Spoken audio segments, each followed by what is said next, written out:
everybody. Hello. All right. Welcome. We have the best team in the league with us. Santos has arrived. The biggest frauds in the league, you mean? I mean, the points for pretty solid. 3-0. Only Sam can say that. Hey, the record doesn't lie. So exactly. So we're gonna dive in. And just so I should have told Santos this before we're on the recording, but here we are. You and I can see this sheet. The fans at home cannot. So don't you worry. Yeah. We're gonna go from the bottom to the top. I actually can't see it, but that's fine. So I'll just. Oh yeah, you're on a phone. I'll just stop sharing it then. Okay. It's okay. It's all right. At number 4, so first of all, Santos, explain to me, I thought I was a good drafter. I thought I was a good manager. And yet you have 3 wins and I don't. Explain yourself. Look, I have a bit of a bone to pick with everybody. So I was a little behind on the podcast, so I caught up on them this week. And to hear me going at 12 in the post-draft rankings, ridiculous. Absolutely ridiculous. I mean, have you seen the state of some of these teams in this league? So I was glad to get bumped up from 12 and then to 10 and then to 7 last week. So I'm very curious to see where we're at this week. I'm actually still pretty down on my team. But, I mean, here's the trick, Luke. Here's the trick. If you want a good draft, you pick the number 1 QB and the number 1 wide receiver who happen to be on the same team. And then you just plug and play, and you assume they're going to go off for like 60 points, cumulatively every week. You walk away. And then then you're just like, all right, rest of my guys can get 5-10, and I'll chip out, 8 wins, make playoffs, and call it a year. So that's how it works. I love it. I love it. Perennially, we have Santos near the top of our manager rankings, as always. Enlightening. I know you were working with limited draft capital ammo. Yes, that was a big issue. Yeah. And so hitting on those top round picks definitely helps. Not having the 5th and 6th was way more problematic than I realized it was going to be. So. Yeah, and so in years past, and I guess we'll start here because it's fun. In years past, we had the really bad keeper system where essentially the first 2 rounds of players were kept, the best cropped. Now, we still have that same amount of players being kept or close to it. They might not be as talented, but it still makes our board weird because, a player who should be maybe going in the 5th now goes in the 3rd because we are still missing those 20-ish players out of the board. So, no, I'm with you. I know mocking, I was like, yeah, it's going to be great. And then I talked about in the post-draft mock, I was like, that was not what I expected. I liked my team coming out of the draft, but it was like, whoa, I felt every pick. I was like, these guys I've never seen before. So, absolutely. Okay, so we're going to start at the bottom, and it's Bryn. Bryn, you joined the league, and what can I say? You suck. No, you might not suck, my man. I know that your team is not great. I'll just run through the lineup real quick. Brady, Cook, Henderson is in the lineup, so that's good. Didn't start him after he traded for him, but now he's on the down low. Tyreek Hill, Pittman are great. Everett, Jacoby Myers might not play, or might play. Justin Tucker, and the Cowboys defense. The bench has Jerry Jeudy on it and Josh Jacobs, and that's it. And Santos, I know for me, starting lineup is not great. Bench sucks. Are you in the same boat? There's aspects of the starting lineup that I like. I love his starting receivers still. Tyreek, really, really good. Miami is just a dynamic offense. And they look really good. Pittman's interesting because you don't really know what you're going to get on a weekly basis from the Colts. They're kind of all over the place. The volume is there. If you look, he's only played 2 weeks so far, but he's still got 13 targets week 1, 9 targets week 3. So the volume is going to be there from Pittman, but it feels like he's really relying on Hill and Pittman to just pop off. And then the big issue is definitely the running back room. Cook is not producing like you would expect him to. The Henderson Acres committee in LA is a problem. So it's just it starts with the running backs for me, and then yeah, looking at the depth. I mean, interesting question actually. I would almost start Josh Jacobs over Henderson. Um, I would too. just I because know. Jacobs is gonna get the carries. Like, let's see, looking at he's had 60, 72, and 64% snap counts for the first 3 weeks. He hasn't scored a touchdown yet, but that's gonna happen eventually. I just feel like the upside is better with Jacobs. And then, Judy's sitting on your bench. I personally, as a Pats fan, I would not be playing Myers. I would be playing Judy instead. But the Denver offense is a little weird. Yeah, so Yeah, no, it's just I'm a with you. tough spot to be in with the running backs, I think. I'm right there too. I know I buried him as well because this man started a player who was out last week, and he, peek behind the curtain. Yeah. I've been doing this every week now. Brim was texting me saying, I don't know who's actually going to be active. Judy's hurt. Jacobs is hurt. Myers is hurt. I think he went for the biggest upside in his opinion, and I appreciate that. But at the same time, I also think Myers had the biggest chance not to play. Like, of the three, it was almost like decided he wasn't going to play. And I know he just spent up to go get Myers and Henderson in a trade that looks worse and worse as we get away from it.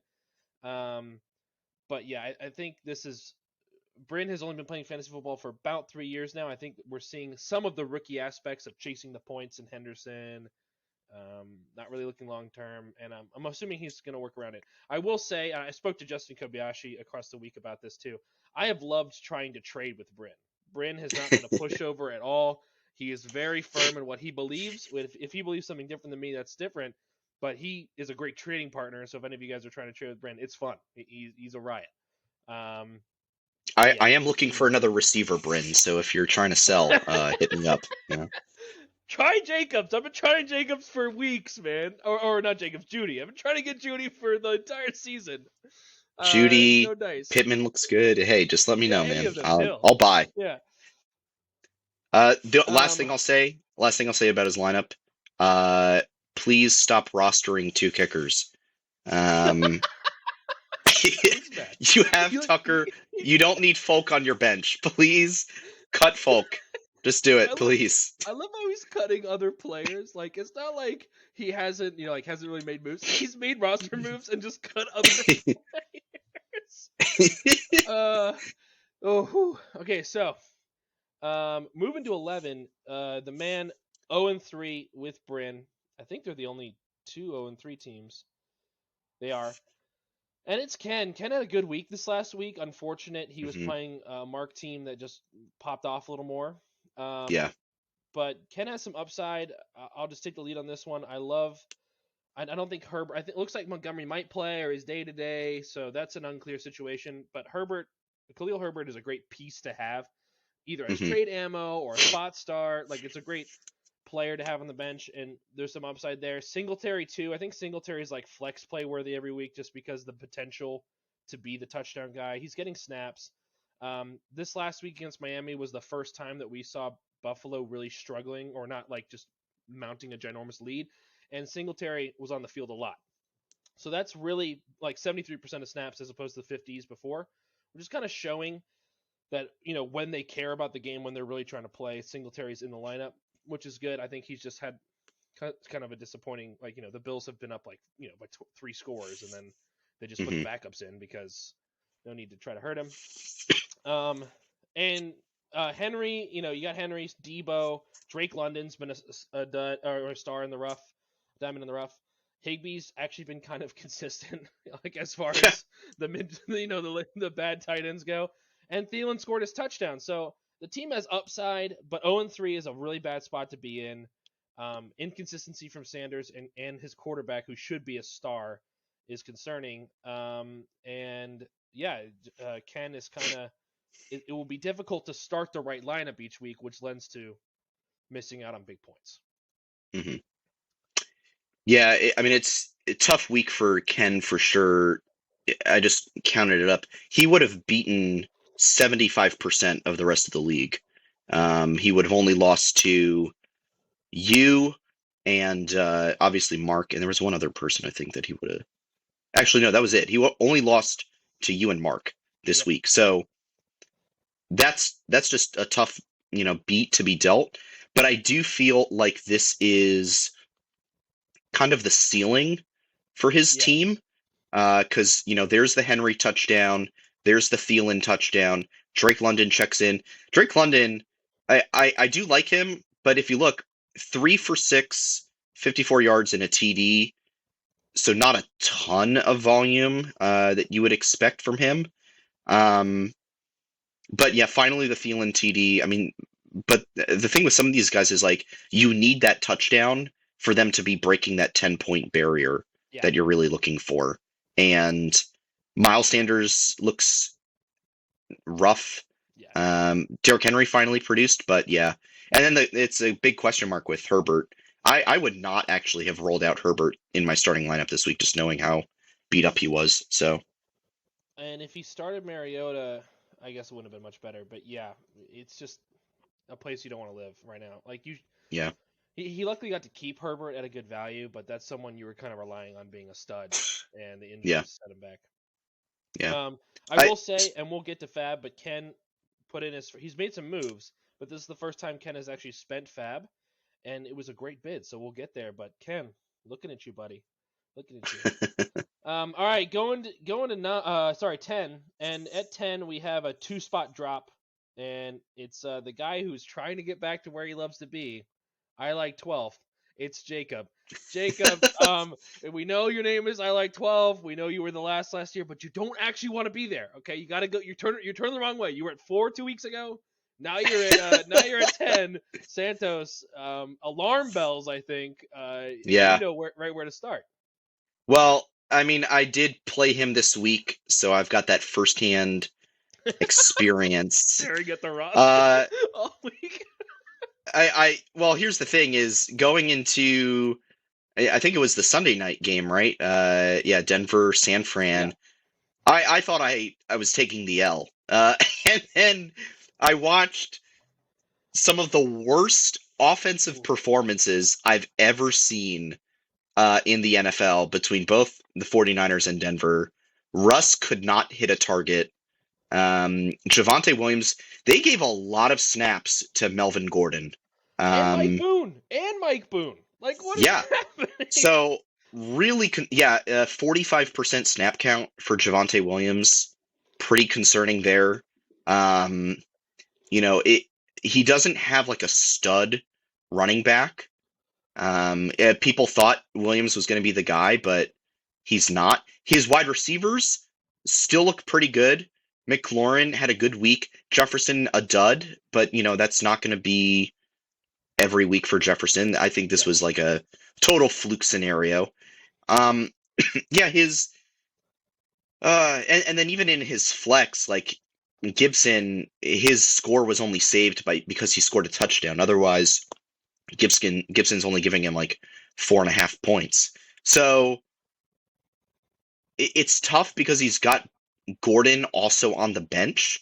So it's the question every week of like, do I start Javonte? Do I start Gordon? And yeah, it's a tough one. I mean, he's going to have Renfro coming back eventually, so that's a better flex play for him. And But Pollard's until gonna then, pop. and Pollard. But I think the big concern for me is the running back room right now. I've got him at the bottom of the league in terms of running backs right now. So Yeah, agreed. Javonte's been a huge disappointment. I think the whole community was hoping he'd have like more of a 75-25 split. We knew Melvin was going to get work, but even more 60-40 would be fine. Yeah, And but it looked like that the first 2 weeks. yeah, I think he had like 11 targets week 1. But then Mike Yeah. Boone is in on every third down. It was like horrifying. Yeah. If I was a Javonte, I don't have Javonte anywhere. I only have 2 leagues. Don't have him anywhere. I would be like screaming in the streets, like, Yeah. what is going on? Yeah. So yeah, Jacob not looking good. However, you do have a make it right game this week against Brent. So get out there, dub, get back to 2-2. Maybe climb back up the rankings. All right. so that's the bottom three: Bryn, Ken, and Jacob. At 9, staying put, was at 9 last week. Did nothing to change his outlook. He tried to change his name. I mean, the name is great. I think it's Justin. Justin's here at 9. Devontae I've been Smith trying. Lord. I've been trying to decide. Is this like a dark side Lord reference? Is this what's going on here? I've been It's trying like to decipher it. Darth Vader. Like it's like Darth Yeah. Vader, Sith Lord, Smith Lord, right? It's like Darth Vader, Smith Uh Lord. it needs Yeah, a comma in there, you know? Like yeah, Darth Vader, comma Smith Lord. So Smith Lord. Yeah, yeah. I would just roll out Dark Lord of the Smith. Like I would just send that, full send that. Oh, that's Um, way better. yeah, but great team name. I love he's got his pictures Vader with Smith's head on it. And this team, I think of the bottom 4, I'm most alarmed about because I really think we're seeing the ceiling, and that's terrifying. Which is Hasn't weird. broken. Yeah, I mean, on the output looks good. Robinson's been phenomenal. I think last week was the first time Justin started him, just because he thought Henderson was going to boom. Henderson busted. He flipped him around, but it hasn't broken 100 points yet. Justin has not scored more than 100 points yet. He could have if he Mm. started Devontae, but I wasn't starting Devontae before last week. Like and so yeah, I think the bright spot here is Kelsey is an advantage unless he plays me, which is always good. I mean, I don't have the advantage either. It's just we kind of net neutral on that. Right. Right.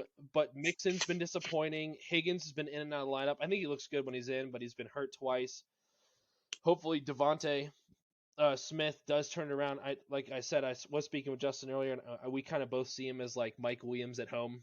You know, like you're Hmm. gonna have the really high ceiling game, but you're also gonna have the what are we doing here games. Yeah. But you kind of just have to play him. And Jared Goff is the starting quarterback. The year 2022, people. That that's a toughie for me. I mean, obviously Dak going down is tough, but now I just want to see like what QBs are actually It's brutal. available. I mean, Stafford, yeah, Cousins, Stafford, Cousins, Trubisky, hey, Cooper Rush, Cooper Rush. He's there. He's He's a solid 15 points right there. there. Yeah, it's tough out there for sure. Um, yeah, I feel like he's just kind of hanging on until Dak comes back. But Well, he just got Dak off the waiver wire. Like Dak was on the waiver wire. yeah, So like hopefully that fixes the problem. I, I don't know. He's got Metcalf on the trade block. I think that's good. He offered me a deal earlier in the week for Dubs, and I literally said I know what I get in Cooks or a Metcalf or a receiver like that. right, I don't know right. what I get with Dubs. It could be worse. It could be higher. I'm gonna roll the dice. But trying to go out and get some high upside guys, I think would be the play here for Justin, right? Hmm. Yeah, just that wide receiver 2 is just a big question mark for me. I mean, even Higgins is not really even a wide receiver 1. He kind of fluctuates depending on the target share. And starting Smith this week, like I understand it, but it does feel like it's chasing the points a little bit. Yeah, Um, true. and Smith can easily have like a 2 target, 1 catch game or a 9 target, 8 catch game. It's boom or bust. And so I get why it's the play. It's just um, it's tough. I still like his running backs. Mixon's still good. Robinson is somehow still the RB1 in Jacksonville. By the way, Robinson, the number 3 running back. On the Uh, year. On the year. yeah, yeah, in standard and PPR. So, Yeah, it's like, that's nuts. just fascinating to me that ETN is not. He's just sitting there on Justin's bench, not doing much. So, Um, oh, why can't I see? Yeah, no, and that was so that's part of the deal that we talked about with Bryn, where Bryn traded away ETN. I get trying to trade someone who's not really doing anything for you for some upside. Didn't have to give away draft capital for it. For Justin, locking up the backfield if Robinson's injury does reflare, mhm. then I guess he has the handcuff. But yeah, I've got Justin extremely low. Me and the league have him at 11 just because I'm terrified of the ceiling. You're much higher on him. You have him at 5. Um, but yeah, just a lot of question marks and not seeing the boom. Like if we hadn't plus 100, but we saw like this guy go off and that guy go off and this guy go off and they just never really met together, I would be more like, yeah, okay, like I can buy into we can like collaborate into a ceiling game, but we just Yeah. haven't seen it anywhere, and now I'm like, Right. I don't want any of these people. So like that's kind of like, but it is only 3 weeks. I guess it is only 3 weeks. Okay. Any other thoughts on Justin before we move forward? No, I'm good. All right, we're going to 8, and it's Kessner. Kessner's up 2 Moving spots. up, right? All right. Moving up from 10. I gotta say, I'm a little higher on Kessner's team than I think you guys had been. You had him pretty low. I have him at 7, actually. Not 7, sorry. I have him right here at 8. Yeah, so yeah, I moved him up myself. So you, me, and the league all agree he's at 8. Everyone thinks Kessler should be at 8. And the big thing about this team is if he gets running back play, he's not looking that bad. I knew Schultz was out this last week, didn't need him to get the win, and that's a huge win. Starting 0-3 with no division wins, big, tough hold up climb out of. Climbing out with at least one sets you up. It's a huge, long season. You get to the end, you can steal a couple. You're in a good spot for the playoffs. Mm-hmm. And Edmonds scored a couple times. Now, I think that's how Edmonds is going to get points, but the Dolphins' offense is very good, so there's a good chance that they're in the red zone a lot, and maybe his touchdown upside is just there. But I think it all revolves on the running back room. If Najee and Edmonds, or Najee and whoever, Akers did look like he was bouncing back too, if he can get some really solid production there, and Amon-Ra is healthy, I think Amon-Ra might miss 1 week, but he's like day-to-day, so it shouldn't be that much time. The entire Lions offense is missing 1 week, so yeah, yeah, Swift. Yeah, between Swift and Hawk, Amon-Ra. Yeah, it's rough out here. Yeah.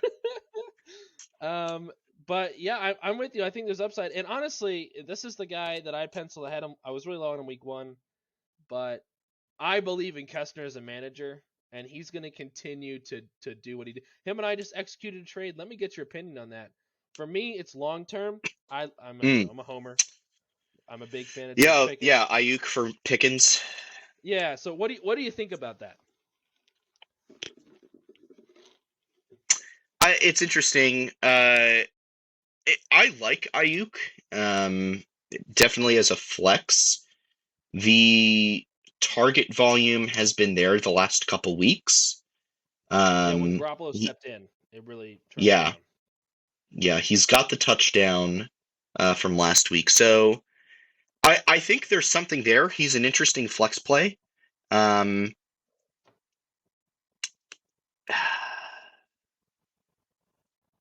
I don't know. I think it's way too early to tell how that trade, if anybody won that trade. Remains to be seen how Ayuk does, and if Pickens pans out, that kind of thing. Even long term into the season, like it might take a long time. I think that Ayuk is going to have a better season overall. I know personally, I had Pickens circled. I wanted to keep him. I think he's going to be great next year, and so kind of getting the deal done. But yeah, I'm kind of higher on Ayuk, and this also again gives Kessner, who doesn't quit, the ammo. Like he still has depth. He didn't lose any depth. And he can still go make something happen. So, Kessner moving on up. Good for you, Jacob. Take some pointers. Okay, move up, not down. Up.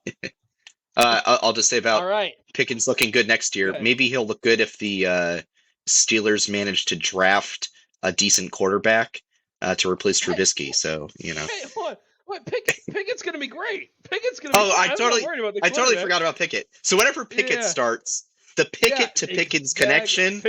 It'll be, it'll be phenomenal. Baby. Yeah. Completely blanked on Pickett. Yeah. It's just I'm gonna have to wait like a month. Okay. Maybe longer. Trubisky is so bad. Okay. Kessner at 8. We're going Another tumble for Guy. Guy's here at 7. Started the Ooh, week at wow, 1, interesting. went to 5, now at 7, and underperforming from Austin Eckler is my big thing, I think, for Guy. Hmm. He loved his running back room coming out of the draft, and it just hasn't performed. Fournette's been fine. Not great, but fine. Um, and I know that he was down Gabe Davis week 2 and kind of got nuked because like it was like no flex receiver play. Madison might get some juice here with Dalvin Cook Hmm. being out. Stevenson did look good, so there's hope, but just kind of a middling team. Just a team that's kind of ho hum. Can't drop them. You should start everybody starting, but not really excited about it. Yeah. For me, I still like the running backs. I really hope Eckler can bounce back. Yeah, Um, and we know what he can offer, so he can still be good. I, for me, when I was going through this, kind of across the board, I had players firmly entrenched in the middle. yeah, There weren't any like real standouts, but there weren't really any total duds. I don't like Stevenson in the flex. Um, I would, if I was him, I would be really hoping that somehow Baker Mayfield, learns how to be a quarterback and that connection to DJ Moore turns on. I think that's what he was expecting there.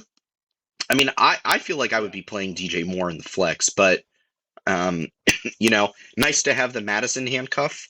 Um, if Dalvin Cook goes down, that's an easy flex play. But yeah, I mean, for me, it's just kind of across the board average. Ironically, yeah. I did rank Guy higher than myself, but by one spot. But that's what shows you what I think of my own team. So So you and I both have him at 6. The league has him at yeah, 7. He's at 7 more or less because of some of the diversity of the teams above him. But yeah, still 6, 7, right there in the middle, kind of meh. He'll pick off the easy teams, but like for our matchup, he got me in week 1, and not taken away from that, but it literally came down to the last snap of football. Like if yeah, McManus hits his kick, I win that game, and then Guy is staring at 0-3 or yeah. Well, so. and he's got a really tough matchup this week against Sam, Oof, who just yeah, to be honest, his team just outclasses guys in every way. every single way. So I feel like, barring some miracles, guys staring down a 1-3 start, and you have to start thinking about, okay, how much longer is this sustainable? Yeah, how can I get out of it, or what do I do otherwise? Yeah, Yeah, I'm yeah, with yeah. you. All right, that's Guy at 7. Bottom half of the league is ranked at 6, making his slow climb and then pausing because he was at 6 last week. It's Mark. Mark is here at 6. Big win over Ken. Like we said, Ken had a big week. Mark had a bigger week. Second highest scoring on the week. And the running backs, Nick Chubb, Barkley, best RB or best RB room in the league, hands down. Best one Absolutely. and two. Hands down. I Yeah. think they are the running back 1 and 2 on the year. Both on the same roster. I think it just kind of worked out that way. And which is great because I know in the draft when he took Chubb, I was sitting there going like, I think that's a little high for me. I know it's kind of in the turn area. He was sitting at 10, got him 10th overall. And then I liked Barkley too, but again, Barkley was like, I would have rather had like the back end of the two, but he takes a shot on the guy he wants, and he's paying off for him. Barkley's Hmm. looked great. Chubb has looked. Chubb, I think Chubb might be the best running back in the NFL. Like fantasy aside, like have you watched any Browns games, Santos? Have not seen any Browns games, no. He's just a man among boys when he gets the ball, in a way that like right now even over Derrick Henry. Like Derrick Henry takes some time to get going. Chubb's like got the burst on step 1, and Mm. he's a beauty to watch play the game. I know that Mark was the Dak drafter and had to cut him to pick up a quarterback. Liked his depth on the bench. I don't think I would have cut Dak, but yeah. I would have probably slot him in the bench. Probably could have cut Zach Moss, which he did this week. Um, but and we're seeing a little. This is always Mark's dig. He's got 3 Ravens players. He's got Isaiah Likely and Devin Duvernay and Rashad Bateman. That's just a mark. He's always got his Ravens. He's got his But boys. you had He's got 4 yeah. in total. So Oh, he has 4? Did I miss one? Likely, Yeah. Duvernay.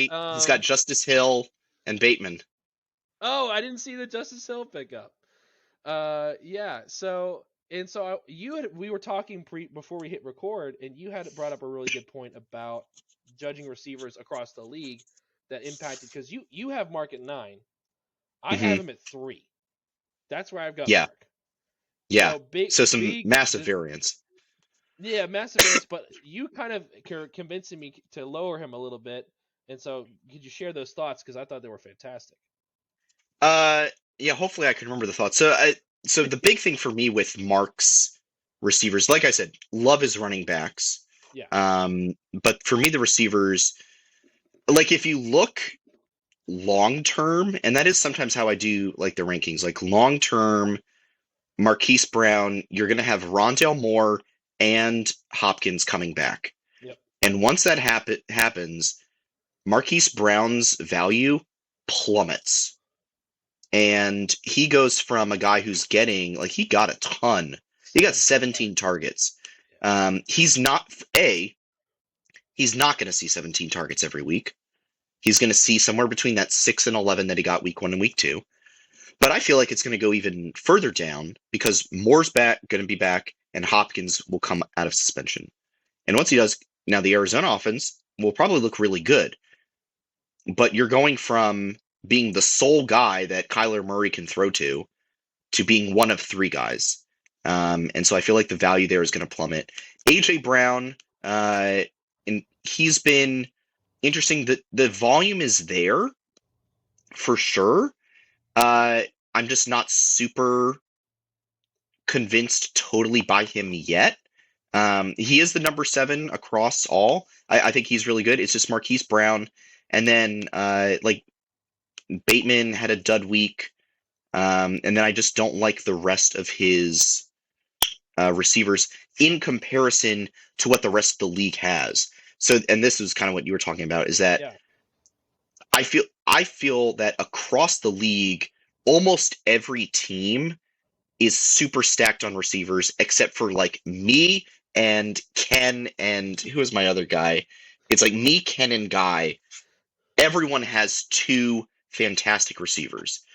And for me, Mark, when I look at that long-term Marquise Brown value, it's gonna drop, and that's why that's why I'm down on his receiver room right now. Right.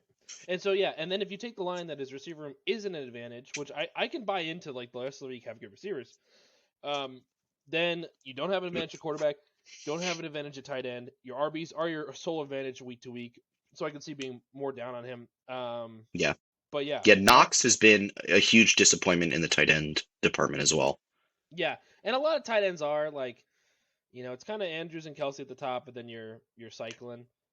Yeah, I mean, I was running Knox last year, and he was actually pretty decent, but yeah, so.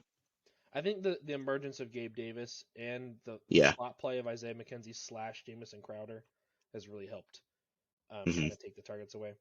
All right, that's Mark at 6, and at 5, our main man, the number 1 ranked team in Sleeper, it's Santos. And I've already heard the secrets on how to be here at number 1, undefeated. But Santos, I have to say, you and I both have you at 7, and it's because you are a one-trick pony, my friend. Look, the trick to drafting, it's just draft the number 1 QB and the number 1 receiver.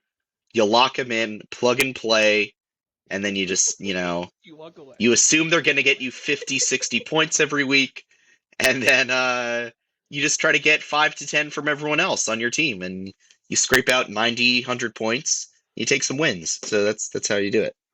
No. I mean, outstanding. I'm very, 7, I think, is a pretty generous ranking for where I put my team. The obvious big hole, I have no wide receiver 2. I have it doesn't exist. I have a wide receiver 1 who can act like the wide receiver 2 as well. But I just simply don't. So I feel like I kind of need to explain myself a little bit with some of the moves I made, right? So Please, we love it. The league loves to hear. so I thought Robert Woods was going to have a much bigger role in the Tennessee offense than he did. I know that offense runs through Derrick Henry, but I figured, look, Tannehill is going to have to pass at some point, and Robert Woods is a proven receiver. Should be the de facto one. Should be the de facto one. Now, he did actually get that production this past week. He put up 11 points. He got 9 targets. He only caught 4 of those, but he turned those 4 targets into 85 yards. It's respectable, and he also returned a punt, which is not bad either. But I'm hopeful that Woods gets better, that the production gets better from him, and maybe he does turn into a wide receiver 2 eventually, and it's just been a fluke few weeks. In the meantime, and this will be a much bigger conversation, I massively overpaid for Michael Gallup. Massively. I saw him go on the waiver wire, and I thought everybody was going to be going after this guy. And I was like, all right, well, some people are going to pay 10. It kind of like what you were talking about the other week. Some people are going to pay 10. I got to pay 11. But other people are going to pay 12. I might as well just pay 15. And then I was looking at some websites, and they were like, oh, you should probably pay 18 to 20 for Michael Gallup. And I was like, well, crap, I might as well pay 24. And so I did. And I messaged you the day before, and I was like, I am either going to win this bid, or I am going to massively overpay for somebody that nobody else bid for. You were like, and it turns out it was the latter. I was so mad when I found out I had overpaid. But I mean, in terms of my team, so when they're all healthy, I think I'm like fairly right on that average spot. Allen looks really good. Diggs looks really good. I'm higher on Swift than I think most people. And healthy. Like historically, David Montgomery has always been like a top 20 running back. So he's never had like a terrible year. So he is going to bring the production for you. My tight end situation, Zach Ertz is probably the best of the worst. Which also on a time clock, right? Like when D-Hop and Rondell Moore come back. Yeah. So I'll probably be shopping around for other streamers. And so right now what I'm kind of hoping for is Woods to just get better in terms of production. And if he does, I feel like there's something there. Not to mention, I am waiting for the inevitable return of Brian Robinson. And, probably the most awkward moment in my life when I drafted him and then 2 minutes later find out he had been shot in the thigh. Shot! And half of y'all didn't even believe me. I was like, Brian Robinson's been shot, guys. And so he's sitting there on my bench. And if he comes back, he's looked really good in practice from what I've been seeing. I feel like that job in Washington is up for grabs. So I agree. I think the highlights here, and there's one you're not talking about either, but the highlights here is definitely Brian Robinson. Brian Robinson could come back and be slotted in as the starter. That's what it was looking like before the draft. Mm-hmm. I know per the draft, I had him circled as someone to like try to aim for higher. You took him about a round before I wanted to. So I was like, okay, like I guess. And then the whole like, he was and if I had waited, maybe I would have seen the, shooting situation. Well, but like someone else might have gotten stuck with him too. And so, right. Oh, there's a hi. Hi, it's the hello. Third one. Attack of the babies. You can't stay. Can you say Brian Robinson? Hi everybody. This is Ava. If you haven't met her. Wait. Hello, Ava. Mama. So I think that could be a huge boon for you. And I think Jameson Williamson, whatever his freaking name is, could be a big boon for you. Oh my gosh. If I don't know where he is in progression, they don't really follow players who are They have playing. no timetable. Yeah, Yeah. and so like there's no news, so you don't know. But you've done what you needed to do on a team that needs to get better. You're trying to survive. I was preaching this message about Josh Kobayashi's team, about how I didn't like it, but how it could get better with ticking time bombs on his bench, and he just needed to survive the storm. And you have hmm 3 wins. Like some of these other teams I are, swept my division. So it's huge. It's ginormous because you can afford to take some L's while your team matures or until make some yeah. moves or waiver wire or whatever. That's one of the reasons why I'm so high on you. I think your starting roster is terrible, but I think that just being honest, but I think that the pieces are there. Like the Swift getting hurt and Montgomery might not play, which is like what's going on. And then you have to play Michael Carter. No one's excited about that. No. And so Oh, my yeah, starting running backs this week might be Michael Carter and Mark Ingram. Like that might be the move. So which is terrible, but you can oh, afford to take some losses early until well, and these guys come around. I already know I'm gonna lose to Noah this week, so it doesn't even really change anything. So But yeah, sweeping the division was huge, and I think you're in a really good position, and just your team just kind of has to bounce back. But yeah, I really think on the Lions' offenses look fantastic. I think adding a burner like Jameson with him and Amon-Ra back to back, I think we could have another 2 receivers both startable, which for yeah. you is all you need. Okay, send us a 5. We're already at 40 minutes. Good lord. Okay, all right, moving along. Big tumble for Noah, the number 1. Noah was at Ooh, 1. He's at 4 now. tough, And you're tough scene. welcome, Noah. I just buried you, baby. Woo! Didn't even want to be on the podcast. Got torched by almost triple his score. And we've seen the floor out of this team that I wasn't high on last week. Justin and Noah told me it was wrong, and now I get to stick it to them. And they're not Mm. here for me to stick it to them. I'm sorry. Huge win. I think this is the biggest win I've ever had over Noah in my life. We have a big rivalry, and I was like, oh my gosh, I'm just gonna torch him. And then CD Lamb on Monday was like, so yeah, things to talk about. Santos, go. I'm riding the high. Uh, I mean, I still think this team's really good. I have him higher. I have him at 2. You do. So I I've got still him at think 5. Noah's Suck team. on that, Noah, not you. Yeah. So I think Noah's team is still really good. Keenan Allen's back. Cortland Sutton's good. Damian Pierce has turned it up. Um, I think he's legit. I'm still mad. Noah sniped him from me, and he should be in my starting lineup right now. Noah, if you still want to work out that demo trade, hit me up. Maybe we can maybe we can talk. But Murray's going to be good for you. The Michael Thomas move, I love having Michael Thomas. He got him in the 6th. I think that's a Kept him. great snag. Kept him. Yeah, kept him in the 6th. That's Yeah, fantastic. that's great. His depth is a little interesting to me. So, I mean, he's sitting on Zeke and Jeff Wilson on the running backs, which I think are both decent starts in a pinch. But then the receivers, Robinson, Julio Jones. Robinson has been a disappointment so far.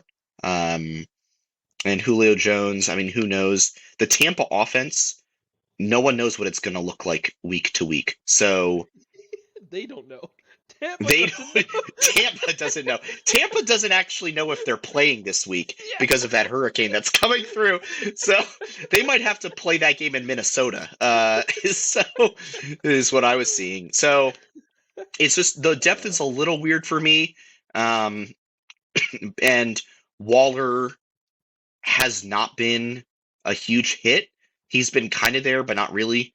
But I still think the team starting lineup, fantastic. And if he had these guys starting every single week and didn't have to deal with bye weeks, this team would be sailing on its way to finals, in my opinion. So Yeah, I agree with you. I think that the team's good. I think I had him at 3 last week, and I have him at 5 just because I do like 3 other teams above him. But again, the scary thing for me, and it's similar to Justin, is a 70-point game is a possibility. Mm. Like, that just terrifies me. I know I've been trying to, like, over the last 3 years, I've really focused on trying to get guys who just give me points, like, that I don't have to worry about, that aren't going to goose, that aren't going to go under 10. And this year so far, it's worked for me. And Noah, I thought was there. I thought he had a team of players who just were solid, if not spectacular. But like, Robinson's, I think Robinson's a bust. I think Noah's still kind of higher on him. Julio is hurt. Hopefully Keenan can come back. I know that he's questionable, but that will be a huge boon for the team. And Christian McCaffrey is at least getting the workload, like 25 carries. I think C-Mac will bounce back. And Kyler should get better when D-Hop and Ron will get back. So things to like, but right now, Noah, get torched. Also, 2 weeks ago, you and I made a bet, CeeDee Lamb against Zeke, and I told you I would prefer Pollard over Zeke, but I took you on the bet. I'm winning right now by 10 points. So good luck. I'm gonna name your team soon. Okay, so that's Noah at 4. And a pair of Kobayashi's up next. Sam at 3, stays at 3. People moving around him, and RB depth still a concern, but otherwise this team's just good. It's just plainly good. He got the dub. Easy win over Bryn. JT is exactly the concern that Justin and I brought up last week, just based on the Colts' offense being a stinker. But he's not going to goose. We see right here, 21 carries, 71 yards against a very good Kansas City defense. Dylan will have a better game. Yeah, I think I'm not concerned about Sam's team at all. Yeah, I mean, the only thing I would raise is the RB depth. He does not have a startable replacement for the bye weeks. True. Yep. You're not going to start Mostert, Hilliard, or White. So he needs to find something on waivers or through a trade. But in the meantime, his starters are just incredible from top to bottom. And I mean, having to pick between Mahomes and Tua as your starting QB every week is, God, I wish I was in that situation. That's going to get interesting. I like that. Oh yeah, for sure. Well, that's a tradable piece. That's a tradable. Like, you pick one and dump them off for for some assets that you can use to fill in when your guys go down or are out for a week. So, Sandos, I trade away Mahomes. What do you think?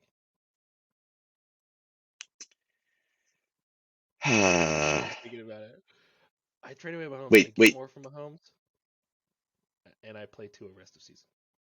Yeah. Well, it was a choice. It was a choice. No, you know what I mean? Like, you trade for Mahomes. I would do it. No. I'm saying, like, if I was in his shoes. Sorry. If you were Sam. Sorry, I was totally not tracking what you're saying. No, that's my bad. I would trade away Mahomes, right? Like, I would trade away Mahomes. I'd roll with Tua. You can get up. I think so many teams right now who want to advantage a quarterback. I think you wait a couple more weeks to make sure, so you either wait a couple more weeks to make sure that the Miami offense is for real, or you just trade Tua away now because you know what you have in Mahomes. Yeah. He's hot. You can sell high on Tua, and then if he flames out in a couple weeks, that's not your problem anymore. Not on you. Yeah. But in the meantime, you've acquired something decent. I think you stick with Mahomes because you know what you have in him. So fair. True. Equality. All right, Sam. Good job. You haven't dropped out of the top 3. You're the only guy who's stayed consistent in the first 3 weeks here. Sam has been in the top 3, either 2 or 3 every week. Consistency is big. So good job. Josh comes in at 2. We're all high on Josh. And I think the biggest thing is Josh is extremely loaded at receiver. I know that a lot of teams have receivers. Josh is just like he has like 6 startable receivers and 2 of them, and he has another one that comes back in 4 weeks. And he won't trade any of them, which is really frustrating. I don't know about you, but I've been poking the Olave train all year, and he's like, no. I could use a crumb of receiver, so just a little bit, a little crumb. Can you imagine if you had spent 24 on Curtis Samuel week 1? I'd be in such a better position. Things would be so much better for me. It would be so much better. Jamal Williams comes in at just the perfect time. He was kind of hurting at the RB2 spot, but Swift's going to be out a couple weeks. Jamal Williams should be a smash play. If not a smash play, serviceable. Like, if he doesn't go bonkers, he'll get 10, 15, and you'll be happy with it. Aaron Jones' flexibility or fluctuation is a little bit of a concern. I will say that the Buccaneers defense has not let a running back go on them all year. I know it's only 3 weeks in, but I'm kind of like washing away Dillon and Jones's play last week just because the Bucs defense just doesn't let anyone run. And I have Clyde Edwards-Helaire on the bench this week for that reason, just because I don't want to deal with the Bucs. But he's got an advantage at quarterback, and so that's something you mentioned earlier. Receivers aren't as big of an advantage because most of the league has them, whereas I think this year more than ever, the advantage at quarterback has won you, me, and Josh games. I think Jackson, Hurts, and Allen are such a huge advantage. It's giving us a big boon in our games, and that's why I have him at 2. You have him right here, super high. Because I have him at 3. Yeah, solid team plus high quarterback. It's like it's hard to lose. It's just you have advantages. His only weak spot is Hawk, but you're not going to get or Andrews or Kelsey, so like you're going to play somebody, and Hawk's good as anybody else.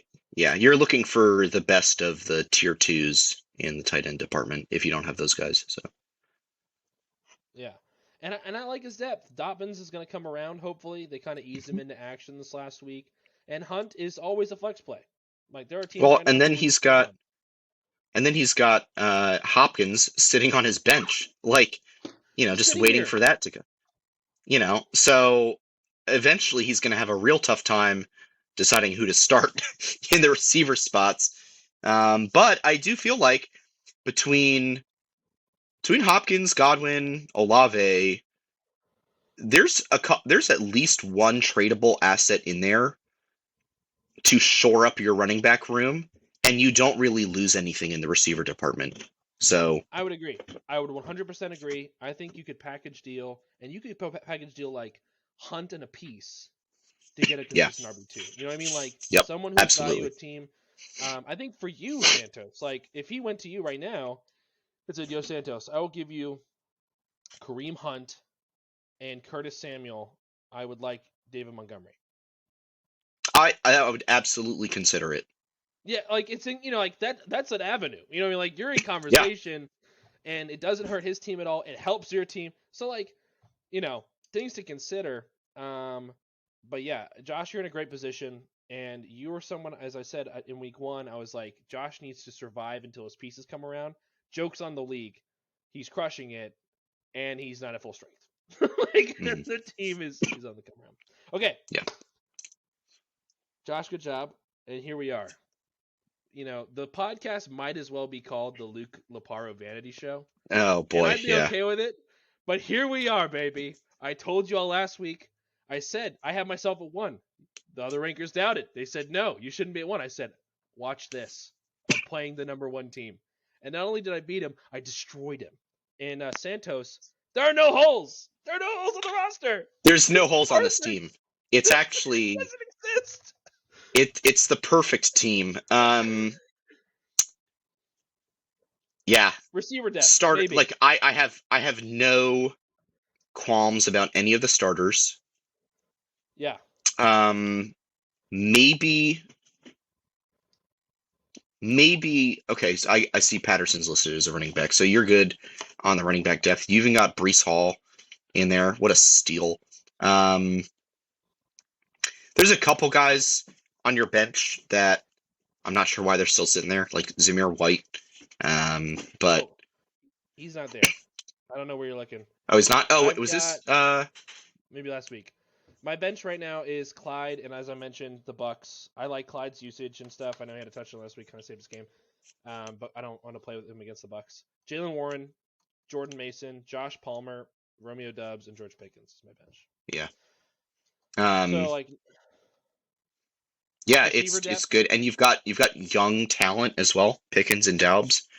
You're looking good this year and for next year. So Yeah, I think you're going to be hard pressed to find a challenger. I appreciate that, and I love high praise, so thank you. From the number one league, the team, I appreciate it, Santos, talking down to us mortals. It's I true. think that detractors would say that like Hilaire has kind of been tied to his TDs. Again, I'm okay with having him on my team because I'm high on it. I love his usage. I know he's only getting 40% of snaps, but he literally is on the field when it matters. And we Yeah, saw that again in the red zone this week. Red zone touches, all him. Two running back runs, a target in the red zone. My man's Hilaire didn't have a rushing yard to his name, was still the RB 12 on the week or RB 11. And Brees is just gonna get better. Like yeah, if CPAT or Hilaire fall off, I got Brees in the wings. Mark Andrews and Lamar Jackson is a problem, and Kamara wasn't even good, and he's gonna be. Like yeah. Kamara is just getting worked into the offense more. Like I could go bigger. I'm so hyped, Santos. I'm sorry. I'm just so hyped. So like you, and let's talk about draft a little bit. Like you, I was missing some draft capital. Yep. I had to have a really weird plan going in of like how to attack it. And I will admit I hit like Christian Kirk, huge hit. Wide receiver 2 in at the top of the 8th. That's ridiculous. That's stupid. Um but the biggest thing here is I think I only had in week 3 or week 2, I had one player go over 25. Two at 20, the rest were the 10s, and I'm still put up 140. I know Yeah, Lamar had the big game. But like that's the floor is so safe in my opinion, yeah. and then the The ceiling is floor is just 100 unlimited. points, absolutely. Yeah. And when your floor is I mean, I 100 missed points, my you're gonna win. You're gonna when your floor is 100 points, you're gonna win 85% of your matchups. So exactly. Oh, it's glorious. Okay, there's the rankings. Me, Josh, Sam, Noah, Santos, Mark, Guy, Kessner, Justin, Jacob, Ken, and Bryn. It's already been 56 minutes. We have too much fun, Santos. We just talked for too long. I do want to talk with you real quick and yes, peek behind the curtain for the league. Santos brought up FAAB to me maybe 4 years ago, around there. We were still in NFL, so it was a long time ago. And I told him, hey, I don't know if the league would go for it. I've never really looked at FAAB. Maybe we can talk about it. And then 2 years, as we know, 2 years ago, I had a bunch of people come up, and so we put it up as an option, and here we are. And I know you love it. Wednesday has been so exciting, seeing the bids, seeing the numbers being thrown out. We're seeing totally. more and more of the teams taking advantage. Like I know Ken's been in South Africa for the last 2 weeks, but he's made moves before that, so I know he had Wi-Fi. But like right here, let's talk about this one. Zay Jones, 3 total bids. Justin at 4, Sam at 8, Ken sneaking it out at 10. Like that's where you want to live. That's where you want to Yeah. edge out the next guy by $1 or $2. So yeah, here we are with FAAB. And so Santos, just give us a little insight why you were on FAAB early, some of your experience with it, and how you've enjoyed it in the league. Yeah, so it's interesting because every league uses FAB so differently. And I mean, I was excited to get into it, but I had no idea. You just don't know until the bids start coming through where people are going to be valuing players and what they're willing to spend on guys. So like, and I explained this a little bit with the whole Gallup thing. I have been in leagues where a player gets dropped who's, a decent wide receiver 2, wide receiver 3 play, and the rest of waivers are pretty dry, and everyone goes out and tries to get this guy. Um, and so I was like, all right, well, I assume everyone's trying to pay for Gallup, so I'm going to pay more. And I did. I overpaid, and that's fab for you. But it's, and then I've been in other leagues where, you have to pay, $3 to get the defense that you want, right? Or, Yeah, yeah. and that's a super interesting thing too, because it's like normally you don't have to think about that. You just set up all right, here's the 6 defenses I want in the order that I want them. But now here we are, and it's like, okay, I got to drop $2 on the Bengals, $1 on the Pat, like Right. you just roll that way. I love Fab because it also gives you a lot of insight into how desperate other people are for the players that they're going for. So when I'm seeing Ken dropping 10 for Zay Jones, when I'm bidding $3 for Matt Collins and Sam is putting up 8, Yeah. that tells me a lot about how interested Sam is in wide receiver depth. So Yeah, maybe yeah. that helps me when if I want to go approach Sam or Ken or whoever with a trade. I'm in the back of my head, I'm thinking they just paid twice what I was willing to pay for this guy off waivers. And now here I am offering probably a better player. What could I get out of that? So, and then not even to mention the whole it's just another resource, in addition to players and draft picks. It's just another resource for you to trade around and be like, hey, I'll chip in $5-10 of FAAB, and that helps you get that defense in week 17. Maybe it helps you get that Colts defense in week 17 that puts up 40 points and wins you the championship. But ima- imagine that happens again this year, and there you are, you're in the championship, and you want that defense that's playing the cupcake. Like who's the worst offense in the league? Maybe the Texans right now. The Texans look really Broncos? bad. Sorry, Texas. The Broncos, The and Bears. you're like, okay, I don't know who the Broncos or Texans are playing in Week 16. They're playing divisional matchup.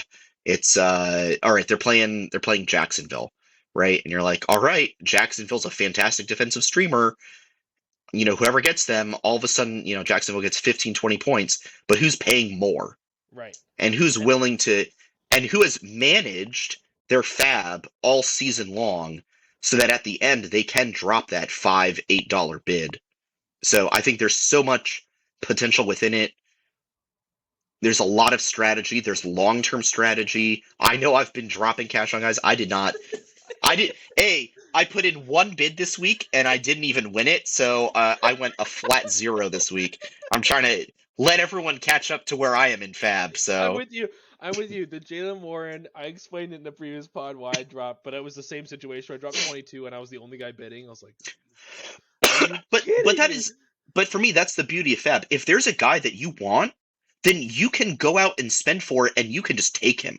Right. You want, like Kessner picked up Trevor Lawrence this week. He was the only guy who bid on him. He dropped $8 on him. He could have done it for 0. But Kessner wanted Lawrence really bad. Why? Because he needed a quarterback. He cut bait with Stafford. He needed the quarterback. He was willing to drop the 8. Boom. And he got his guy. And I think that's the beauty of it is you know what you 100% want. agree. You take aim, you fire, and you hope it works. And if you pay enough, you get who you need. 100% agree. And I know for me too, especially with the early spending of FAAB, you, me, and Justin are kind of the low points of FAAB right now. We're all kind of hovering in the 60 to 70 mark. And I know for me, I'm now trying to play the pre-jack game. So I don't know if you guys noticed this week, I picked Josh Jacobs didn't travel with the team to Tennessee. He was hurt. He was sick. So I scooped Zamir White for $1. Yeah. Then what Jacobs the morning of bust down to freaking Tennessee and played. So I immediately dropped the next guy on my waiver if I didn't get Zamir White was Romeo Dubs. So I said, okay, screw it. Cut bait on Zamir, go grab Dubs. Dubs cashed in, but trying to find the guy before he's the guy, right? Really trying to take advantage of not having to spend up. Because Yeah. I think right now, you tell me I'm wrong. Dubs on waivers, he goes for more than 11. McKenzie was the highest receiver this week. I think Dubs goes for 17, 18, 20 even. Yeah. Yeah, Dubs absolutely goes for way more than McKenzie went this week if he's on waivers. But I I would mean, be able if Matt to squeeze Collins a is little going bit. for 8 and Zay Jones going for 10, Yep.